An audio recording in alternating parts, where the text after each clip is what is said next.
ശ്രുതിക്കട്ടെ. ഹല്ലേലൂയ, ഹല്ലേലൂയ, ഹല്ലേലൂയ, ഹല്ലേലൂയ, ഹല്ലേലൂയ. യേശുവേ നന്ദി. ഹല്ലേലൂയ, ഹല്ലേലൂയ.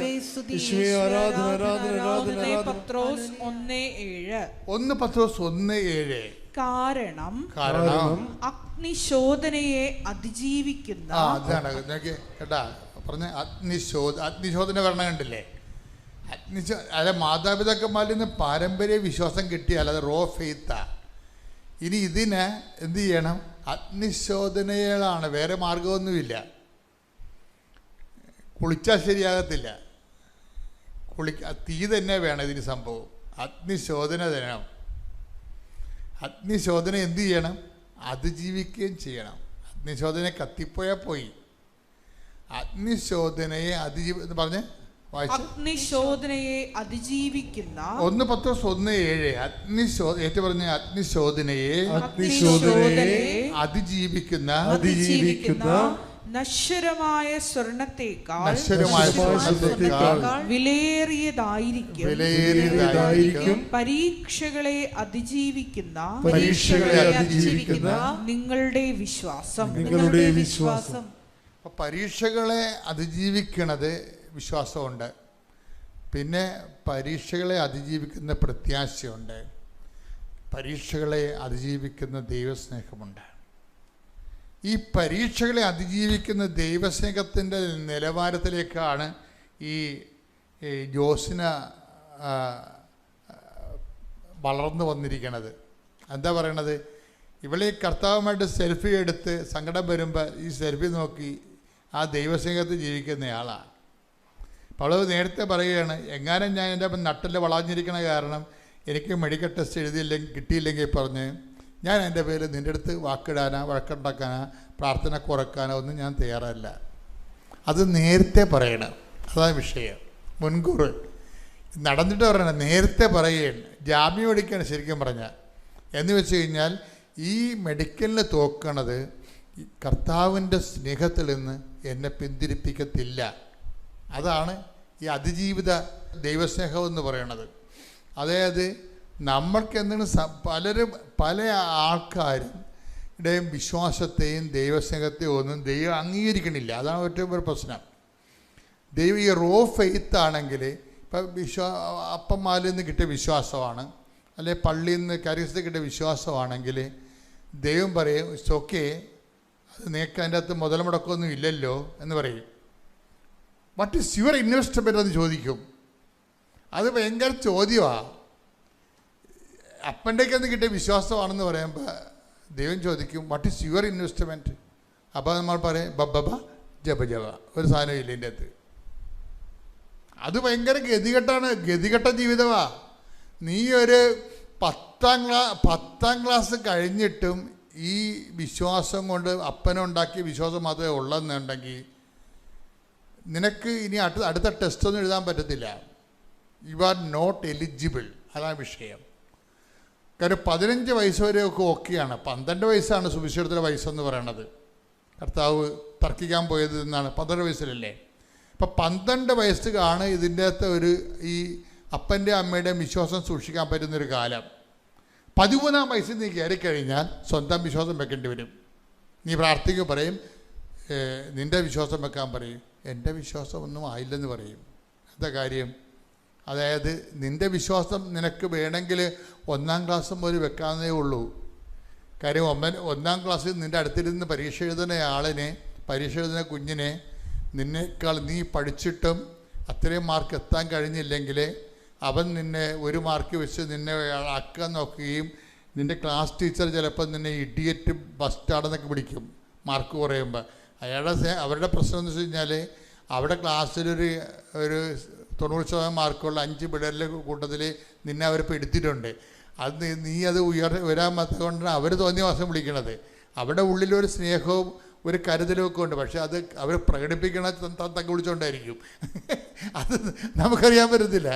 അപ്പോൾ അതുകൊണ്ട് തന്നെ ഈ വിഷയം നമ്മൾ 1-2 ക്ലാസ്സിനെ എവിടെയെങ്കിലും തോറ്റാലും എൻ്റെ മക്കൾ ഏറ്റവും വലിയ പ്രശ്നമെന്ന് പറയണത് ഒരു ഇൻസിഡൻ്റ് അനന്തരമായിട്ടുള്ള ആത്മീയത, ഒരു വിഷയാനന്തരാധ്യായം. ഇപ്പം വിഷയാനന്തര ആധ്യാത്മികത ഒരു പ്രധാനപ്പെട്ട വിഷയമാണ്.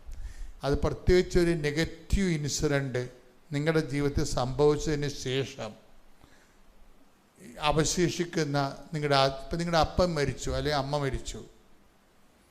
ഇതൊക്കെ നേരത്തെ നിങ്ങളെ അപ്പനും അമ്മയും നമുക്ക് അമ്മ ആവട്ടെ തന്നെ വിളിച്ചിട്ട് കാര്യമൊന്നുമില്ല. ആദ്യമേ തന്നെ ബോധവും ബുദ്ധിയുള്ളപ്പോൾ തന്നെ നിങ്ങൾ മനസ്സിലാക്കണം, ഈ ആൾക്കാരെല്ലാവരും ഇന്നല്ലെങ്കിൽ നാളെ ഗുഡ് ബൈ പറഞ്ഞ് പിരിയേണ്ടതാണ്. അത് ക്ലിയർ. ആദ്യമേ ചിന്തിക്കണം നമ്മൾ. ഇപ്പം ഞാൻ എൻ്റെ അപ്പനും അമ്മയും കൂടി ഇരിക്കുന്ന സമയത്ത് ഞങ്ങൾ ഭയങ്കരമായ ഒരു വിഷമ കാലത്ത് ജീവിക്കുകയാണ്. അപ്പം ഞാനപ്പം 4ാം ക്ലാസ്സിൽ പഠിക്കുകയാണ്. അപ്പം അപ്പനും അമ്മയും ഉണ്ട് കൂടെ. അപ്പം ഞാൻ പറയും നമുക്ക്, അപ്പം അന്ന് ഞങ്ങൾക്ക് നല്ല വീടൊന്നുമില്ല. അപ്പം ഞാൻ പറയും സാരമില്ല, ഞാൻ വലുതാകുമ്പോൾ നിങ്ങൾക്ക് സിമിത്തേരി നല്ല വീട് കെട്ടിത്തരാമെന്ന് പറയും. എന്നിട്ട് അപ്പനത് ഒരു 4-5 കൊല്ലം പറഞ്ഞുകൊണ്ടിരിക്കണം. ഇപ്പം പറഞ്ഞു കേട്ടല്ലേ എനിക്ക് സിമിത്തേരി വീട് കെട്ടാമെന്ന് പറഞ്ഞിരിക്കണമെന്ന്. പക്ഷെ എനിക്കും ഈ ആൾക്കാർ മരിക്കുന്നതിനെക്കുറിച്ച് ഐഡിയ ഉണ്ടായിരുന്നു. അപ്പോൾ അതുപോലെ തന്നെ സംഭവിച്ച് 10ാം ക്ലാസ് ആകുമ്പോൾ തന്നെ അപ്പം മരിച്ചുപോയി. നിങ്ങൾ പല ആൾക്കാരും ഇങ്ങനെ ആരെങ്കിലും പ്രിയപ്പെട്ടവർ പിരിഞ്ഞു പോയിട്ടുണ്ടെങ്കിൽ ആ കാര്യവും പറഞ്ഞുകൊണ്ട് പിന്നെ കണ്ണീര് ഒലിപ്പിച്ചുകൊണ്ട് ജീവിതകാലം മുഴുവൻ നടക്കും. ഈ ഒരു സാധനത്തെ നിർത്തി കത്തിക്കും ദൈവം. കാര്യം എന്താണെന്ന് വെച്ചാൽ വിഷയം അതായത് ഈ വന്നു കയറിയ ആൾക്കാർ എപ്പോഴായാലും ഇറങ്ങിപ്പോകും. ഒരു സംശയമില്ല അതിൻ്റെ അകത്ത്. ഇതിനകത്ത് വരുന്ന വിഷയം എന്ന് പറയുന്നത് എല്ലാ കാര്യവും അങ്ങനെയാണ്. സൗന്ദര്യം കുറച്ച് കഴിയുമ്പോൾ ഇറങ്ങിപ്പോവും. എന്തെല്ലാം ആർജിച്ചിട്ടുണ്ടോ അതെല്ലാം ഇറങ്ങിപ്പോവും. നമ്മൾ എങ്ങനെ പിടിച്ചു വെച്ചാലും ഇറങ്ങിപ്പോവും. അപ്പം അതുകൊണ്ട് ഈ സാധനം ഇറങ്ങിപ്പോകുന്ന ആദ്യമേ നമ്മൾ കൗണ്ട് ചെയ്താൽ പ്രശ്നം തീർന്ന്. വന്നവരെല്ലാം പോകേണ്ടവരാണെന്ന്, വന്നതെല്ലാം പോകേണ്ടതാണെന്ന് ഒരു ധാരണ ഉണ്ടാകണം. അതിൻ്റെ പേരിൽ ദൈവത്തിൻ്റെ മേക്കെട്ട് കയറരുത്. കുറേ പന്നികളുടെ സ്ഥിരം ബിസിനസ് ഇതാണ്. എന്തെങ്കിലും ഇടറുണ്ടായാൽ ഉടനെ പ്രാർത്ഥന മുടക്കും, ഉടനെ പള്ളിപ്പോക്ക് മുടക്കും, ഉടനെ കുമ്പസാരം മുടക്കും, ഉടനെ കുർബാന മുടക്കും. അപ്പം തോറ്റില്ലേ നമ്മൾ? ദൈവം എന്താണ് കൊതിക്കണത് നിങ്ങൾക്കറിയാവോ? ദൈവം കൊതിക്കണത് ഇത് കഴിഞ്ഞിട്ട് എന്താണ് പെർസിസ്റ്റ് ചെയ്തിരിക്കണത്. ഈ ശോധന കഴിഞ്ഞതിന് ശേഷം, ഈ പരീക്ഷണം കഴിഞ്ഞതിന് ശേഷം അതിജീവിച്ചിരിക്കണത് എന്താണെന്ന് നോക്കൂ. എൻ്റെ ദൈവവേദന അതിൽ ഒത്തിരി ആൾക്കാരും. അതുകൊണ്ടാണ് ഈശോ ചോദിക്കണത്, മനുഷ്യപുത്രൻ വരുമ്പോൾ ഭൂമിയിൽ വിശ്വാസം കണ്ടെത്തുമോ? അപ്പോൾ ഈ കണ്ട ആൾക്കാരെല്ലാം കൂടി തർജ്ജമ ചെയ്ത് വെച്ചിരിക്കുന്നതും വ്യാഖ്യാനിച്ചിരിക്കുന്നതും ഈ പറഞ്ഞ അന്ത്യകാലങ്ങളിൽ കർത്താവ് വരണ കാര്യം. അന്ത്യകാലങ്ങൾ വരണ മാത്രമല്ല, ദൈവം നമ്മുടെ ജീവിതത്തിലേക്ക് വരുന്നതിന് മുമ്പ് ആദ്യം ടെസ്റ്റ് ചെയ്യണത് വിശ്വാസമായിരിക്കും. ദൈവം എങ്ങനെയും വരാമല്ലോ ദൈവത്തിന്. നിനക്കൊരു പ്രൊമോഷൻ തന്നുകൊണ്ട് നിനക്ക് ദൈവത്തിന് വരാം. നിനക്ക് തരാനുള്ള പ്രൊമോഷൻ കളഞ്ഞുകൊണ്ടും ദൈവത്തിന് വരാം. അതുകൊണ്ടാണ് അവൾ അങ്ങനെ പറയണത്, ജോസിനെ അങ്ങനെ പറയണത്. ഞാൻ വളഞ്ഞ നട്ടലുമായിട്ടാണ് ഞാൻ ടെസ്റ്റും കഴിഞ്ഞ് ഇറങ്ങണമെങ്കിലും നമ്മളുള്ള സ്നേഹത്തിന് യാതൊരു കുഴപ്പമുണ്ടാകത്തില്ലെന്ന് പറയും. എന്താണ് ആ വിശ്വാസം, ആ സ്നേഹം? അതുപോലെ തന്നെ കാര്യം എൻ്റെ സ്നേഹം, നമ്മളുള്ള സ്നേഹം എൻ്റെ വളഞ്ഞ നട്ടലിൽ അടിസ്ഥാനപ്പെടുത്തിയല്ലേ ഇരിക്കണത്. അത് നമ്മളുള്ള ആന്തരികമായ ബന്ധമാണത്. ഇതാണ് അതിജീവിത വിശ്വാസം എന്ന് പറയണത്. എൻ്റെ ദൈവത്തിൽ ഇതുപോലെ ഇപ്പം എന്ത് സംഭവം എന്നറിയാവോ? ഉള്ള എക്സ്റേ മുഴുവനും വളഞ്ഞ നട്ടലുമായിട്ട് ഇരിക്കുകയാണ്. എന്നിട്ട് 2 റിജക്റ്റായി. മൂന്നാമത്തെ കയറാൻ പോകുമ്പോഴാണ് ഈ ഡയലോഗ് ഫിറ്റ് ചെയ്യണത്. പക്ഷേ ഇവിടെ ഇറങ്ങി വരുമ്പോഴുണ്ടല്ലോ നട്ടല് നേരെയാകും. അതാണ് ഞാൻ പറഞ്ഞൊരു കാര്യം. ദൈവത്തിനൊന്നും അസാധ്യമല്ല. പക്ഷേ ഇവൾക്ക് പരിശുദ്ധാത്മാവിൻ്റെ ജ്ഞാനമുണ്ട്. ഇവൾ ഈ ഡയലോഗ് ആദ്യമേ പറഞ്ഞപ്പോൾ തന്നെ സംഗതി അവൾ ജയിച്ചു. അവിടെ വളഞ്ഞ നട്ടല് നേരെയായി. എന്താ കാര്യം? ഈ വിഷയത്തിൻ്റെ പേരിൽ എൻ്റെ നട്ടല് വളഞ്ഞിരുന്നാൽ പോലും നമ്മളുടെ സ്നേഹത്തിന് യാതൊരു കുഴപ്പമുണ്ടാകത്തില്ലെന്ന്. അപ്പോൾ ഉടനെ എന്താ പറയുക? യഷ്റൂം എന്ന് വിളിക്കും. യഷ്റൂം, ഇതാണ് യഷ്റൂം. എന്താ കാര്യം? എന്താ? നീ എന്നെ കിട്ടിയ ഭൗതിക ആനുകൂല്യങ്ങളുടെ ഏറ്റക്കുറച്ചിൽ വെച്ച് നീ എന്നെ അളന്നില്ല യഷ്റൂം. നിൻ്റെ സ്നേഹം നിൻ്റെ ഭൗതിക ആനുകൂല്യത്തൊക്കെ വലുതായി നീ എന്നെ കണ്ടു. അതുകൊണ്ട് വാനമേഘങ്ങളിലൂടെ മേഘത്തിൻ്റെ ചിറക് വീശി നിൻ്റെ കൈ പിടിക്കാൻ നട്ടല് നേരെയാക്കാൻ ഞാൻ വരുന്നു. ആ അഭിഷേക വചനങ്ങൾ വരിക തിരിച്ചു വരികയും. അമ്മയ്ക്കും ഈശോയ്ക്കും 1000 നന്ദി. ഞാൻ ഇവിടെ വന്ന് ഉടമ്പടി എടുക്കുന്നത് സെപ്റ്റംബർ 22 തീയതിയാണ് 2024. എൻ്റെ ഹസ്ബൻഡിന് വേണ്ടിയാണ് ഞാൻ വന്ന് ഉടമ്പടി എടുത്തത്. ആൾ കുവൈറ്റിലായിരുന്നു. അവിടെ വെച്ച് സെപ്റ്റംബർ 20 സ്ട്രോക്കായിട്ട് ഹോസ്പിറ്റലിൽ അഡ്മിറ്റായി. ഡോക്ടർ ഇനി ഒന്നും ചെയ്യാനില്ല എന്ന് പറഞ്ഞതാണ്. 3 ദിവസം അവരൊന്നും ചെയ്യാതെ അവിടെ ഇട്ടു. വെൻറ്റിലേറ്ററിലായിരുന്നു. അപ്പോൾ അവിടെയുള്ള നേഴ്സുമാർ അമ്മയുടെ തൈലവും തേനും നാവിലും നെറ്റിയിലുമൊക്കെ തേക്കുമായിരുന്നു. അവരെന്നെ വിളിച്ച് പറഞ്ഞു, എത്രയും പെട്ടെന്ന് കൃപാസനത്തിൽ ചെന്ന് ഉടമ്പടി എടുക്ക്.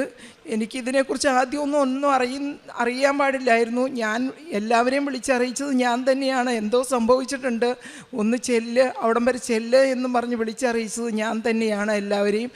അവർ ചെന്നിട്ട് ഞാൻ വിളിക്കുമ്പോൾ ആരും ഫോൺ എടുക്കില്ല. തിരിച്ച് എന്നോട് പറയാൻ അവർക്ക് പറ്റണില്ല. ഇങ്ങനെ സംഭവിച്ചു എന്ന് പറയാൻ അവർക്ക് പറ്റണില്ല. റൈറ്റ് സൈഡ് മുഴുവൻ വീക്കായിപ്പോയി. അവരൊന്നും പറഞ്ഞില്ല. പിന്നെ മോളാണ് എന്നെ വിളിച്ച് പറയണത്, അമ്മേ ഡാഡിക്ക് എന്തോ സംഭവിച്ചു, എന്താണെന്ന് അവർ പറയണില്ല എന്ന് പറഞ്ഞു. ഞാൻ അവളെ വഴക്ക് പറഞ്ഞ് ഫോൺ വെച്ചു. നീ വെച്ച് ഡാഡിക്ക് ഒന്നുമില്ല. എൻ്റെ മനസ്സ് കിടന്ന് തികത്തുകയാണ്. എങ്കിലും ഞാൻ അവളെ സമാധാനിപ്പിക്കാൻ വേണ്ടിയിട്ട് ഞാൻ പറഞ്ഞു, നീ ഒന്നും മിണ്ടാതിരിക്കുക. അവൾ ലീവ് കഴിഞ്ഞ്, അവൾ നേഴ്സിംഗ് വിദ്യാർത്ഥിയാണ്. അവൾ ലീവ് കഴിഞ്ഞ് പോയി ട്രെയിനിലാണ്. അപ്പോൾ അവളെ പേടിപ്പിക്കാതിരിക്കാനാണ് ഞാൻ അത്രയും പറഞ്ഞത്. എന്നിട്ട് ഞാൻ വേഗം ഫോൺ വെച്ചു. ഞാൻ എല്ലാവരെയും ഫോൺ വിളിച്ചു, ഇതിൻ്റെ കൂട്ടുകാരെ വിളിച്ചു. ആരും എൻ്റെ കോൾ അറ്റൻഡ് ചെയ്യണില്ല, എടുക്കണില്ല. ഞാൻ നൊലോളിച്ചു, മാതാവിനോട് പ്രാർത്ഥിച്ചു, ജപമാല ചൊല്ലി വീട്ടിലിരുന്നു. പിറ്റേ ദിവസം ഞാൻ എഴുന്നേറ്റ് പള്ളിയിൽ പോയി, മാതാവിൻ്റെ അടുത്ത് പോയി പ്രാർത്ഥിച്ചു. 22 അവരവിടെ നിന്ന് വിളിച്ച് പറഞ്ഞു, എത്രയും പെട്ടെന്ന് എൻ്റെ ബ്രദറാണ് എന്നെ ഇവിടെ കൊണ്ടുവന്നത്. അവനിവിടെ വന്ന് എന്നോട് പറഞ്ഞു, നീ ഉടമ്പടി എടുക്കാൻ പറഞ്ഞു. ഞാൻ സെപ്റ്റംബർ 22 ഇവിടെ വന്ന് ഉടമ്പടി എടുത്തു. നൊലോളിച്ച് ആണ് ഞാനിവിടെ വന്നത്. അത് കഴിഞ്ഞ് അന്ന് ഞാൻ തിരിച്ചു പോയി. പിറ്റേ ദിവസവും ഞാൻ തിരിച്ച് ഇവിടെ വന്നു. ഞാൻ മോറ്റുഴയിൽ നിന്നാണ് ഇവിടെ വരുന്നത്. പിറ്റേ ദിവസം ഞാനിവിടെ വന്നു. എനിക്ക് അച്ഛനെ കാണാനുള്ള സൗകര്യം കിട്ടി. അപ്പോൾ എൻ്റെ കയ്യിൽ ഫോട്ടോയും കാര്യങ്ങളും തന്നു. അപ്പോൾ അവർ ആങ്ങളെയാണ് അവിടെ അച്ഛനെ കാണാനുള്ള ക്യൂവിൽ കയറി നിന്നത്. അപ്പോൾ അവർ ബ്രദർമാർ പറഞ്ഞു, ഉടമ്പടി എടുത്ത ആളാണ് നിൽക്കണ്ടേ എന്ന് പറഞ്ഞു. അപ്പോൾ ബ്രദർ പറഞ്ഞു, അവളൊന്നും അറിഞ്ഞിട്ടില്ല, അവളെ ഒന്നും അറിയിച്ചിട്ടില്ല എന്ന് പറഞ്ഞു. സാരമില്ല, അമ്മ ഇവിടെ ഉണ്ട്, ധൈര്യമായിട്ട് പേപ്പർ കൊടുത്തോ എന്നും പറഞ്ഞ് പേപ്പർ എൻ്റെ കയ്യിൽ തന്നു. ഞാൻ നൊലോളിച്ച് പേപ്പർ മേടിച്ചു. അച്ഛനെ എനിക്ക് വന്ന് കണ്ടു. അച്ഛൻ ഈ പേപ്പർ കൈ കൊണ്ട് തൊട്ട് പ്രാർത്ഥിച്ച, അമ്മയോട് തൊട്ട് പ്രാർത്ഥിച്ച ആ നിമിഷം, 3-ാം ദിവസം ഒന്നും ചെയ്യാനില്ല എന്ന് പറഞ്ഞതാണ്. ആ സമയത്ത് അവിടുന്ന് കോള് വരുവാണ്, ഓപ്പറേഷൻ എടുക്കുവാണ് എന്നും പറഞ്ഞ്. അപ്പോൾ അവിടെ ഒരു നേഴ്സ് കൊച്ചുണ്ടായിരുന്നു. എല്ലാ ദിവസവും തൈലവും തേനും തൊട്ട് നാവിലും തൊട്ട് നെറ്റിത്തും തൂക്കുമായിരുന്നു. ആ കൊച്ച് ഡോക്ടർ അറിയാതെ കയ്യിൽ ബാൻഡേജിൻ്റെ ഉള്ളിൽ മാതാവിൻ്റെ കാശുരൂപം കയ്യിൽ വെച്ച് കെട്ടി ഓപ്പറേഷന് കയറ്റി. അച്ഛൻ ഇവിടെ പ്രാർത്ഥിച്ചുകൊണ്ടിരിക്കുന്ന ആ നിമിഷമാണ് കോള് വന്നത്, ഓപ്പറേഷൻ എടുക്കുമെന്ന്. ഒന്നും ചെയ്യാനില്ല എന്ന് പറഞ്ഞതാണ്. അങ്ങനെ പിറ്റേ ദിവസം അവർ പറഞ്ഞു, ഒന്ന് പ്രതീക്ഷിക്കേണ്ട, തലയുടെ ഒരു ഭാഗം എടുത്ത് മാറ്റി അവർ ഫ്രീസറിൽ വെച്ചു. അതിൻ്റെ ആവശ്യം വരില്ല എന്നാണ് അവർ പറഞ്ഞത്. എങ്കിൽ തലയോട്ടിയുടെ ഒരു ഭാഗം എടുത്ത് വെച്ചു, ആവശ്യം വരില്ല, അവർ ഫ്രീസറിൽ എടുത്ത് വെച്ചു. എന്നിട്ട് പിറ്റേ ദിവസം ആയപ്പോഴത്തേക്കും മാറ്റങ്ങൾ സംഭവിച്ചു തുടങ്ങി. പ്രാർത്ഥനയിലായിരുന്നു, ജപമാല. അവിടെയും ജപമാലയുടെ 3 ഗ്രൂപ്പുകളുണ്ടായിരുന്നു. അവരാരെയും അറിയില്ല. എങ്കിൽ പോലും നേഴ്സ് പിള്ളേർ എല്ലാവരും ജപമാലയിൽ മുറുകെ പിടിച്ച് അവരെന്നോടും പ്രാർത്ഥിക്കാൻ പറഞ്ഞ് തൈലവും പൂശിക്കൊടുത്ത് എല്ലാം ചെയ്തു. ആൾക്ക് മാറ്റം വന്നു. അങ്ങനെ ഒരു 6 മണിക്കൂർ കസേരയിൽ ഇരുന്ന് കാണിച്ചാലാണ് അവർ നാട്ടിലേക്ക് വിടൂ എന്ന് ഡോക്ടർമാർ പറഞ്ഞു. അങ്ങനെ അതിനുള്ള ശ്രമമായി, പിന്നെ പ്രാർത്ഥനയായി. അങ്ങനെ ഒരു 5 ആഴ്ച ഞാനിവിടെ അടുപ്പിച്ച് വന്നു. എല്ലാ ശനിയാഴ്ചയും ഞാനിവിടെ വരുമായിരുന്നു. ജപമാല ചൊല്ലി പ്രാർത്ഥിച്ചുകൊണ്ടിരുന്നു. ഒരു കുഴപ്പം കൂടാതെ ഡിസംബർ 3-ാം തീയതി ആസ്റ്ററിലേക്ക് കൊണ്ടുവന്നു. കൊണ്ടുവന്ന ആ നിമിഷം തുടങ്ങി അവിടുത്തെ അച്ഛന്മാരും നേഴ്സുമാരും കൊന്ത അവർ നിർത്തിയിട്ടില്ല. ആസ്റ്ററിൽ എത്തണ വരെ ഫ്ലൈറ്റ് നെടുമ്പാശ്ശേരിയിൽ ഇറങ്ങി ആംബുലൻസിൽ കയറി ആശുപത്രിയിൽ എത്തണ വരെ അവർ ജപമാല നിർത്തിയിട്ടില്ല. അവിടെ ഒരു കുഴപ്പവും കൂടാതെ എത്തി. 6-ാം തീയതി അടുത്ത ഓപ്പറേഷൻ ഫ്ലാപ്പ് തിരിച്ചു വയ്ക്കാൻ പറ്റുമോ ഇല്ലയെന്ന് അറിയില്ലായിരുന്നു. ഇത്രയും നാളായി. അത് എന്തെങ്കിലും ഒരു ശകലം കേട് പറ്റിയാലും നമ്മൾ വേറെ അന്വേഷിക്കേണ്ട വരും, നോക്കണ്ട. അതിനൊന്നും ഒരു തടസ്സവും അമ്മ മാതാവ് വരുത്തിയില്ല. എല്ലാം അങ്ങനെ തന്നെ വയ്ക്കാൻ സാധിച്ചു, ഒരു കുഴപ്പവും കൂടാതെ. ഞാൻ ഇത്രേ പ്രാർത്ഥിച്ചോളൂ. ഞാനിവിടെ നിന്ന് നടത്തിയാണ് വിട്ടത്. എനിക്കിവിടെ തിരിച്ച് നടന്ന് തന്നെ വന്ന അമ്മ എനിക്ക് കൊണ്ടു തന്നെ. എനിക്ക് തന്നെ ഒന്നിനും ഒരു കഴിവില്ല. എൻ്റെ മക്കൾ 2 പേരും പഠിക്കണു നേഴ്സിങ്. ഒരു കുഴപ്പവും കൂടാതെ പഠിപ്പിച്ചുകൊണ്ടിരുന്ന മനുഷ്യനാണ്. പെട്ടെന്നാണ് ഇങ്ങനെ വന്നത്. എന്ത് ചെയ്യണമെന്നറിയാൻ പാടില്ല. മാതാവിനെ മുറുകെ പിടിച്ചു കൊന്ത ചൊല്ലി ഇവിടെ വന്ന് 5 ആഴ്ചയോളം പ്രാർത്ഥിച്ചു. ഇവിടെ വന്ന ശേഷം എല്ലാ ദിവസവും നേർച്ച വസ്തുക്കളും ഞാൻ തൂക്കും. എല്ലാം നാവിൽ തേൻ പുരട്ടി കൊടുത്തു എല്ലാം. അത് കഴിഞ്ഞ് ഡിസംബർ 28-ാം തീയതി ആശുപത്രിയിൽ നിന്ന് ഡിസ്ചാർജ് ചെയ്തു. അത് കഴിഞ്ഞ് ഞാൻ പ്രാർത്ഥിച്ചായിരുന്നു. ഞാൻ പുറത്തെങ്ങും കൊണ്ടുപോകില്ല. അമ്മയുടെ അടുത്ത് കൊണ്ടുവന്ന ശേഷമാണ് ഞാൻ എവിടെയും പുറത്തേക്ക് ഞാൻ ഇറക്കുള്ളൂ. എനിക്ക് അങ്ങനെ ഈ 5-ാം മാസം 25 5-ാം മാസത്തിൽ ഇവിടെ വന്ന് എനിക്ക് അച്ഛനെ കാണാനുള്ള സൗകര്യം കിട്ടി. ഞാൻ ആളെ ഇവിടെ കൊണ്ടുവന്നു. അച്ഛനെ കാണാൻ സൗകര്യം കിട്ടി. ഞാൻ കാണിച്ചു, പ്രാർത്ഥിച്ചു, ഞാൻ തിരിച്ചുപോയി. ഇപ്പോഴും ഞാൻ പ്രാർത്ഥനയും തൈലവും പൂശി പ്രാർത്ഥനയായിട്ട് ഇരിക്കുന്നു. 2 പ്രാവശ്യം ഇതിനും ഇടയ്ക്ക് ഒന്ന് വീണു. അപ്പോഴും എനിക്ക് വേറെ ഒന്നും തോന്നിയില്ല. ഞാൻ മാതാവിൻ്റെ തൈലെടുത്താണ് ഞാൻ പരട്ടിയത്. ഒരു കുഴപ്പവും ഉണ്ടായില്ല. ആശുപത്രി ചെന്നപ്പോഴും ഞാൻ പ്രാർത്ഥിച്ചു, അമ്മയെ ഒന്നും വരുത്തല്ലേ. എപ്പം ഞാൻ പോയാലും പ്രാർത്ഥിച്ച് ഞാൻ തൈലം പൂശി പോവും. ഒരാപത്തും വരുത്തല്ലേ. കയ്യിൽ കാശുരവും കൈ പിടിക്കും. അപ്പോഴൊക്കെ എന്നെ ഓരോ കാര്യത്തിലും രക്ഷിച്ച് തന്നെ വിട്ടുകൊണ്ടിരുന്നു. ഇപ്പോഴും കൈ പിടിച്ചുകൊണ്ടിരിക്കുന്നു. ഈശോയ്ക്കും അമ്മയ്ക്കും നന്ദി. സംസാരിക്കാനുള്ള കഴിവിനാണ് പറ്റിയത്. എങ്കിലും ഇപ്പോൾ കൊന്ത ചെല്ലുമ്പോൾ സ്വർഗസ്നായ പിതാവും ഞാൻ ചെല്ലും. 10 നന്മ നിറഞ്ഞ പറയും ആൾ ചെല്ലും. ഇപ്പം സംസാരിക്കാൻ പറ്റില്ല എന്നായിരുന്നു പറഞ്ഞുകൊണ്ടിരുന്നത്. പക്ഷേ എല്ലാം ഇപ്പം നേരത്തെക്കാളും മാറ്റങ്ങൾ വന്നുകൊണ്ടിരിക്കുന്നു. ഇപ്പോഴും പ്രാർത്ഥനയിലാണ്. ജപമാല ചൊല്ലി പ്രാർത്ഥിച്ചുകൊണ്ടിരിക്കുന്നു. പറ്റുന്ന രീതിയിലെല്ലാം ഞാൻ സമയം കിട്ടപ്പെടുന്ന എല്ലാം എനിക്ക് വരാൻ പറ്റുന്ന അവസ്ഥയിൽ ഞാനിവിടെ വരുന്നു, പ്രാർത്ഥിക്കുന്നു. ഞാൻ കാരുണ്യ പ്രവർത്തികളായിട്ട് എനിക്ക് പുറത്ത് ആളെ ഇട്ടിട്ട് എങ്ങും പോകാൻ പറ്റിയില്ല. എങ്കിലും ഞാൻ മരുന്നിനും കാര്യങ്ങൾക്കൊക്കെ പോകുമ്പോൾ ഞാൻ ഭക്ഷണം ഉണ്ടാക്കിക്കൊണ്ട് പോകും ഇടയ്ക്ക്. അപ്പോൾ ഞാൻ ഭക്ഷണം കഴിക്കാതിരിക്കുന്ന ആൾക്കാർക്ക് ഭക്ഷണം കൊടുക്കാനായിട്ട് ഞാൻ വണ്ടിയിൽ നിന്ന് ഇറങ്ങിപ്പോവും. അതുപോലെ ഞാൻ ഇവിടുന്ന് പത്രം വാങ്ങിക്കൊണ്ട് പോയാൽ എനിക്ക് ഒരിക്കലും വീട്ടിലേക്ക് എത്തിക്കാൻ സാധിച്ചിട്ടില്ല. കാരണം ഞാൻ വഴിയിലിറങ്ങി വഴി നീളെ എല്ലാവർക്കും കൊടുത്തേ ഞാൻ പോവാറുള്ളൂ. വീട്ടിൽ ചെല്ലുമ്പോഴത്തേക്ക് എനിക്ക് എൻ്റെ കയ്യിലുണ്ടാവില്ല പത്രം. അത്രയും ഞാൻ എല്ലാവർക്കും ഞാൻ പോണ വഴിക്ക് ഓട്ടോറിക്ഷ സ്റ്റാൻഡിലും എല്ലാ സ്ഥലങ്ങളിലും ഞാൻ പത്രം കൊടുത്താണ് ഞാൻ പോകുന്നത്. മാതാവ് ഇപ്പോഴും കൈ പിടിച്ചുകൊണ്ടിരിക്കുക എന്നെ. ഓരോ കാര്യത്തിലും നമുക്ക് ചെയ്യാൻ പറ്റുക. എൻ്റെ മക്കളുടെ പഠിത്തം എല്ലാം ഈശോ മാതാവ് ഇപ്പോഴും കാത്ത് സംരക്ഷിച്ചുകൊണ്ടിരിക്കുന്നു. ജീവിതത്തിൽ ഞങ്ങളുടെ ജീവിതത്തിൽ പ്രാർത്ഥനയ്ക്ക് മുൻതൂക്കം കൊടുക്കാൻ എനിക്ക് സാധിച്ചു. പ്രാർത്ഥനയിലാണ് ഞങ്ങളെപ്പോഴും ജപമാല ചൊല്ലി ഞങ്ങൾ പ്രാർത്ഥിക്കും. അതുപോലെ അച്ഛൻ്റെ ചൊവ്വാഴ്ചയുള്ള ധ്യാനം, രാവിലെയുള്ള ഡെയിലി ബ്രെഡ് എല്ലാം ഞാൻ പ്രാർത്ഥനയിൽ ഉണ്ട്. എപ്പോഴും ഞാൻ മൊബൈലിലാണെങ്കിലും ഞാൻ കൊന്ത വെച്ച് ചൊല്ലി പ്രാർത്ഥിച്ചുകൊണ്ടിരിക്കുന്നു. അമ്മയ്ക്ക് നന്ദി പറയുന്നു. അതുപോലെ 65 വർഷമായിട്ട് ഞങ്ങൾക്ക് പട്ടയം കിട്ടാതിരുന്ന ഒരു സ്ഥലത്തിന് ഞങ്ങൾക്ക് പട്ടയം കിട്ടാനുള്ള അനുഗ്രഹം എല്ലാം അമ്മ മാതാവ് ഒരുക്കി തന്നു. ഓരോ തടസ്സങ്ങൾ വന്നപ്പോഴും ഞാൻ കാശുരവും കയ്യിൽ വെച്ച് പോയി. എനിക്ക് അതെല്ലാം മാറ്റി ഒരു പ്രശ്നവും കൂടാതെ 1 വർഷം കൊണ്ട് ഞാൻ അപേക്ഷ കൊടുത്തത് 65 വർഷമായിട്ട് കിട്ടാതിരുന്നത് എല്ലാം എനിക്ക് ശരിയാക്കി അമ്മ തന്നു. മാതാവിന് സ്തുതി. എൻ്റെ ഈശോയ്ക്കും എൻ്റെ അമ്മയ്ക്കും കോടാനുകൂടി നന്ദി. എൻ്റെ പേര് ഷിജി ജെയിംസ്. ഞാൻ വയനാട്ടിൽ തേറ്റമലയിൽ നിന്ന് വരുന്നു. ഇതെൻ്റെ അമ്മ മേരി സെബാസ്റ്റ്യൻ. അമ്മ വയനാട് പോരൂരിൽ നിന്ന് സ്ഥലത്ത് വരുന്നു. ഇതെൻ്റെ ചാച്ചൻ സെബാസ്റ്റ്യൻ.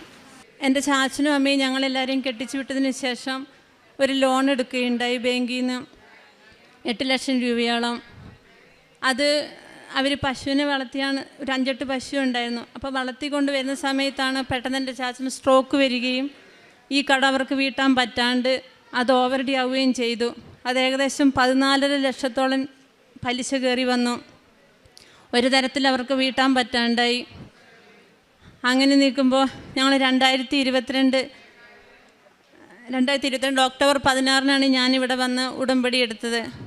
അമ്മച്ചി അതുപോലെ 2022 ഡിസംബറിലും വന്ന് ഉടമ്പടി എടുത്തു. എൻ്റെ അനിയത്തിമാരും വന്നിരുന്നു. അവരെല്ലാം ഞങ്ങളെല്ലാവരും ഉടമ്പടിയിൽ ഈ നിയോഗം വെച്ചിരുന്നു. പക്ഷെ വെച്ച നിയോഗങ്ങളെല്ലാം ഞങ്ങൾക്ക് മാതാവ് നടത്തി തന്നു. പക്ഷേ ഇത് മാത്രം ഞങ്ങൾക്ക് വന്നില്ല. അപ്പോൾ ഞങ്ങളിങ്ങനെ ഓരോ സാക്ഷ്യങ്ങൾ കേൾക്കുമ്പോഴും ഓരോരുത്തരുടെ വലിയ വലിയ കടങ്ങളൊക്കെ പറയുമ്പോഴും ഞങ്ങൾ വിചാരിക്കും ഞങ്ങൾക്ക് ഇത്രയേ ഉള്ളല്ലോ മാതാവേ, എന്നിട്ട് എന്താ അതൊന്ന് വീട്ടിൽ തരാത്തേന്ന്. അപ്പോൾ 2022, 23, 24 കഴിഞ്ഞപ്പോൾ അമ്മച്ചി ഞങ്ങളെല്ലാം ചാച്ചനൊക്കെ പറയാൻ തുടങ്ങി, ചിലപ്പം മാതാവ് നമ്മളിൽ എന്തെങ്കിലും വേറെ എന്തെങ്കിലും കണ്ടിട്ടുണ്ടാവും, അതുകൊണ്ടായിരിക്കും. ഞങ്ങളുടെ സ്ഥലം വിൽക്കാൻ വേണ്ടിയിട്ടാണ് ഇരുന്നത്. സ്ഥലം വിൽക്കാനാണ് ഞങ്ങൾ ഉടമ്പടിയിൽ വെച്ചത്. ചാച്ചൻ്റെ അമ്മയുടെയും പേരിലുള്ള സ്ഥലം വിറ്റ് ആ കടം വീട്ടിയതിന് ശേഷം ബാക്കി ഇവർക്കൊരു 10 സെൻറ്റ് സ്ഥലം വീട് എവിടെയെങ്കിലും ആക്കി കൊടുക്കാമെന്നാണ് ഞങ്ങൾ വിചാരിച്ചുകൊണ്ടിരുന്നത്. പക്ഷേ ഞങ്ങൾക്ക് ആ സ്ഥലം വിൽക്കാനോ ആ സ്ഥലം എടുക്കാൻ ആരെങ്കിലും വരുമോ, വന്നാൽ തന്നെ ഒരു പൈസ പറയുകയാണെങ്കിൽ തന്നെ നമുക്കത് ഒക്കില്ല. നമ്മൾ പറയുന്ന പൈസ അവർക്കും പറ്റും. ഇനി അഥവാ അവർ പറഞ്ഞാൽ തന്നെ അഡ്വാൻസ് ഒന്നും തരാണ്ട് അവർ പോകും. പിന്നെ നമ്മളവരെ കാണുന്നുണ്ടാവില്ല. അങ്ങനെ 22, 23, 24 കഴിഞ്ഞപ്പോൾ ഞങ്ങൾ വിചാരിച്ചു, അമ്മ മാതാവ് ചിലപ്പം നമ്മൾക്ക് വേറെ എന്തെങ്കിലും കാണുന്നുണ്ടാവും, സ്ഥലം വിൽക്കാണ്ട് ചിലപ്പോൾ എഴുതി തള്ളാനോ അല്ലെങ്കിൽ വേറെ എന്തെങ്കിലും നല്ലത് കാണുമെന്ന് ഞങ്ങൾ വിചാരിച്ചു.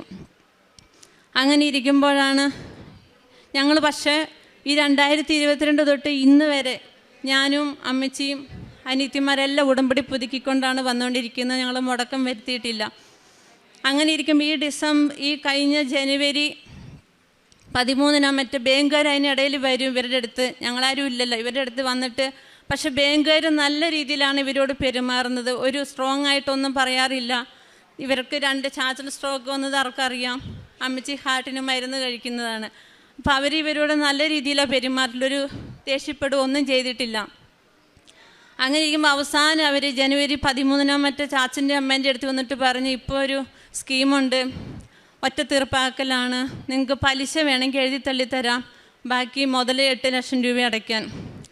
അപ്പോഴും ഇവർ പറഞ്ഞുകൊണ്ടിരുന്നത് ഞങ്ങൾക്ക് സ്ഥലം വിൽക്കാണ്ട് ഒരു നിവൃത്തിയില്ല സാറേ എന്നാണ് പറഞ്ഞുകൊണ്ടിരുന്നത്.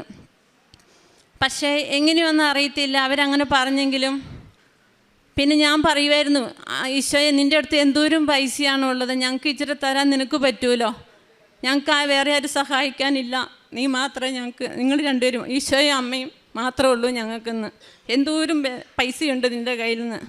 പക്ഷേ എവിടുന്നാന്ന് ഞങ്ങൾക്ക് അറിയത്തില്ല. ഈ ജനുവരി 25 അടയ്ക്കാൻ അല്ലെങ്കിൽ 31 വരെ അവർ അവധി തന്നു. പക്ഷെ ഞങ്ങൾക്ക് 22 8 ലക്ഷം രൂപയും ഞങ്ങൾ അടച്ച് ആധാരം കൈ കൊണ്ടുവന്നിട്ടുണ്ട്. ഇത് ആധാരം ഞങ്ങളുടെ 10 വർഷമായിട്ട് ഈ ആധാരം ബാങ്കിലായിരുന്നു. അതാണ് എൻ്റെ ഏറ്റവും വലിയ സാക്ഷ്യം. പക്ഷേ ഓരോ പ്രാവശ്യം ഞങ്ങളിവിടെ നിന്ന് ഉടമ്പടി പുതുക്കി പോയിക്കൊണ്ടിരിക്കുമ്പോൾ അമ്മയും ഞാനും മാതാവിൻ്റെ നേരെ നോക്കിയിട്ട് പറയുമായിരുന്നു, ഇതുപോലെ സാക്ഷ്യം പറയാൻ ഞങ്ങൾക്ക് അടുത്ത പ്രാവശ്യമെങ്കിലും വരുത്തി തരണേന്ന്.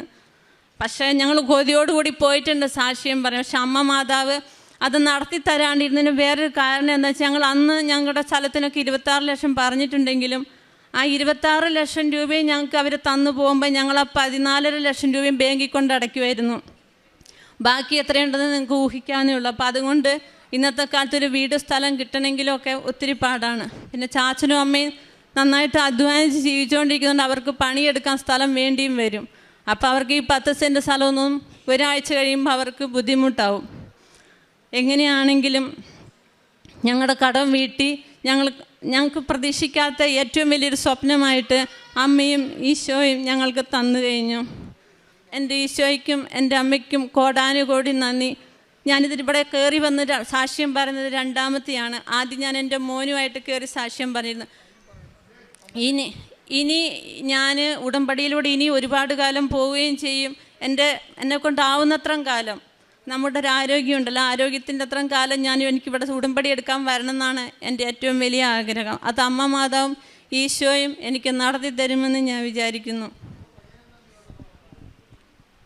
എൻ്റെ പേര് മേരി സെബാസ്റ്റ്യൻ. ഞാൻ വയനാട്ടിൽ നിന്ന് വരുന്ന. ഈശോയ്ക്കും മാതാവിനും കോടാനുകോടി നന്ദി ഞാൻ പറയുന്നു.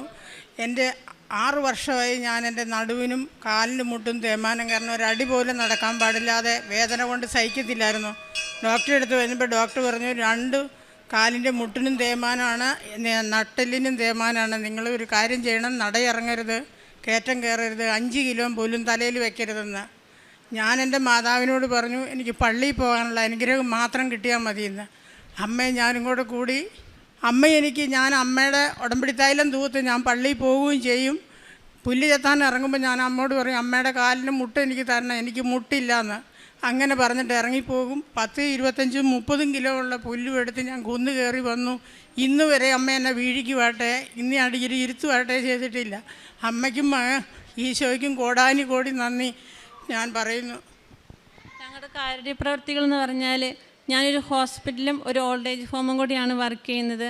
അപ്പോൾ ഞാൻ അവിടുത്തെ അമ്മച്ചിമാരുടെ കൂടെ പോയി അവർക്ക് വേണ്ട കാര്യങ്ങളൊക്കെ ചെയ്യും. പിന്നെ എന്നെക്കൊണ്ട് പറ്റും പോലെ ഞാൻ പാവങ്ങൾക്ക് പൈസ കൊടുത്ത് സഹായിക്കും. എല്ലാ ദിവസവും പള്ളിയിൽ പോവും, ബൈബിൾ വായിക്കും, കൊന്ത എത്തിക്കും. ആദ്യമൊക്കെ ഞാൻ സീരിയൽ കാണുന്ന ഒരു വ്യക്തിയായിരുന്നു, അത്യാവശ്യം ജോലി കഴിഞ്ഞു വന്നാൽ. ഇപ്പം ഞാൻ സീരിയലുകളെല്ലാം ഒഴിവാക്കി എൻ്റെ ഈശോയ്ക്കും എൻ്റെ അമ്മയ്ക്കും വേണ്ടി എങ്ങനെ ജീവിക്കാൻ പറ്റുമോ അങ്ങനെയാണ്. ഇപ്പം എനിക്ക് പ്രാർത്ഥന എന്നുള്ളൊരിത് മാത്രമേ ഉള്ളൂ. ഇനി എൻ്റെ ജീവിതകാലം മുഴുവൻ ഞാൻ മുന്നോട്ട് അങ്ങനെ പോകണമെന്നാണ് എൻ്റെ ഏറ്റവും വലിയ ആഗ്രഹം. എൻ്റെ അമ്മച്ചീനെ പോലെ, എൻ്റെ അമ്മച്ചി എന്ന് പറഞ്ഞാൽ അവർക്ക് കിട്ടുന്ന പൈസയിൽ നിന്ന് കൊണ്ടുപോയി മാനന്തവാടി ഗവൺമെൻറ് ആശുപത്രിയിൽ പോയി ചോറ് വാങ്ങിക്കൊടുക്കുകയും അമ്മച്ചി ഓരോരുത്തരോട് പറഞ്ഞു വിടും, എനിക്കൊരു കെട്ട് കൃപാസനത്തിൽ നിന്ന് പേപ്പർ കൊണ്ടുവരണമെന്ന് പറയും. അപ്പോൾ ഓരോരുത്തർ വരുമ്പോൾ അമ്മച്ചി കൊണ്ടു കൊടുക്കും. അമ്മച്ചി അത് എനിക്കും തരും. ഞങ്ങളെല്ലാവർക്കും അങ്ങനെ പേപ്പറുകൾ കൊടുക്കും. പിന്നെ ഞങ്ങളിങ്ങനെ ഓരോ സാക്ഷ്യങ്ങൾ അവരെ പറയുകയും ചെയ്യും. അപ്പം ഞാൻ അമ്മച്ചിയോട് പറയായിരുന്നു, അമ്മച്ചി എന്നേക്കാളും ഒക്കെ ഞങ്ങളെക്കാളും ഒക്കെ എത്ര കൂടുതലാണ് അമ്മച്ചി ഓരോ കാരുണ്യപ്രവൃത്തികൾ ചെയ്യുന്നത്. അതുകൊണ്ട് എന്തായാലും അമ്മച്ചിയുടെ ഈ കാരുണ്യപ്രവൃത്തികൾ ചെയ്യുന്നത് കാണുമ്പോൾ മാതാവ് നമ്മളെ അനുഗ്രഹിക്കാണ്ടിരിക്കൂല എന്ന് പറയുമായിരുന്നു. അത്രത്തോളം അമ്മച്ചി. പിന്നെ അടുത്ത് തന്നെ ഒരു ഓൾഡ് ഏജ് ഹോം ഉണ്ട് അമ്മച്ചിക്കും. അവിടെ അമ്മച്ചി പോയി കുളിപ്പിക്കുകയും പറക്കുകയും ചെയ്യും. എൻ്റെ അമ്മച്ചിക്ക് 68 വയസ്സായി. അന്നുപോലെ അമ്മച്ചി പോയി അവർക്ക് വേണ്ട എല്ലാം ചെയ്തു കൊടുക്കുകയും പറക്കുകയും ചെയ്യുമായിരുന്നു. പിന്നെ നമ്മൾ ഒരു കാര്യം നമുക്ക് വൈകി പോകുന്നുണ്ടെങ്കിൽ ആരും വിഷമിക്കേണ്ട, അത് മാതാവ് നല്ലതിലേക്ക് കൊണ്ടുപോകുന്നുള്ള ഏറ്റവും വലിയ സാക്ഷികളായിട്ട് ഞങ്ങൾ നിൽക്കുന്നു. എൻ്റെ ഈശോയ്ക്കും എൻ്റെ അമ്മയ്ക്കും കോടാനുകോടി നന്ദി പറഞ്ഞുകൊണ്ട് ഞങ്ങളിവിടെ സമർപ്പിക്കുന്നു.